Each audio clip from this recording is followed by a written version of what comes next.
They were indeed a queer-looking party that assembled on the bank.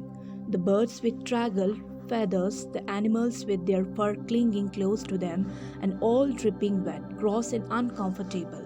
The first question, of course, was how to get dry again. They had a consultation about this, and after a few minutes, it seemed quite natural to Alice to find herself talking familiarly with them, as if she had known them all her life. Indeed, she had quite a long argument with the lorry, who at last turned sulky and would only say, "I am older than you.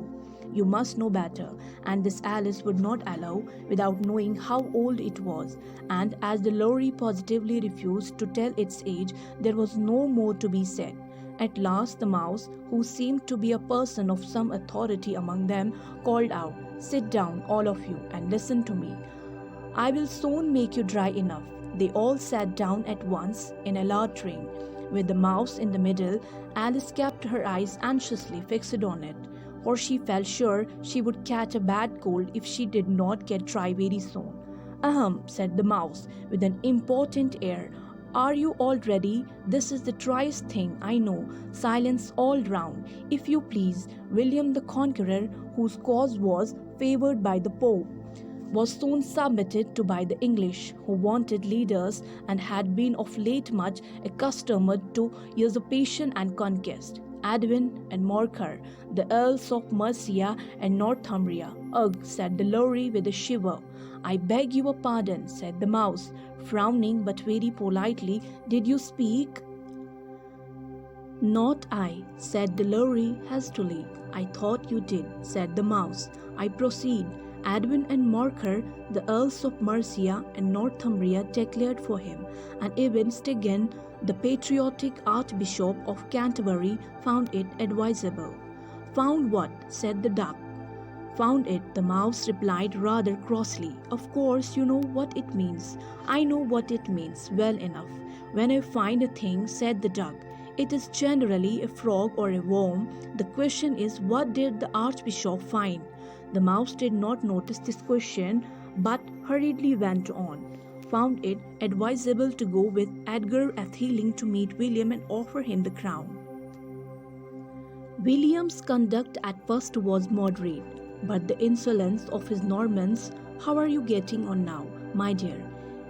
it continued, turning to Alice as it spoke.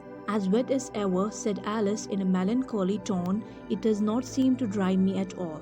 "In that case," said the Dodo solemnly, rising to its feet, "I move that the meeting adjourn for the immediate adoption of more energetic remedies." "Speak English," said the Eaglet. "I don't know the meaning of half those long words, and what is more, I don't believe you do either." And the Eaglet bent down its head to hide a smile. Some of the other birds tittered audibly. "What I was going to say," said the Dodo in an offended tone, "was that the best thing to get us dry would be a caucus race." "What is a caucus race?" said Alice. Not that she much wanted to know, but the Dodo had paused as if it thought that somebody ought to speak, and no one else seemed inclined to say anything. "Why," said the Dodo, "the best way to explain it is to do it, and as you might like to try the thing yourself some winter day, I will tell you how the Dodo managed it. First, it marked out a race course in a sort of circle. The exact shape does not matter, it said, and then all the party were placed along the course, here and there. There was no 1, 2, 3 and away, but they began running when they liked and left off when they liked, so that it was not easy to know when the race was over. However, when they had been running half an hour or so and were quite dry again, the Dodo suddenly called out, 'The race is over,' and they all crowded round it, panting and asking, 'But who has won?'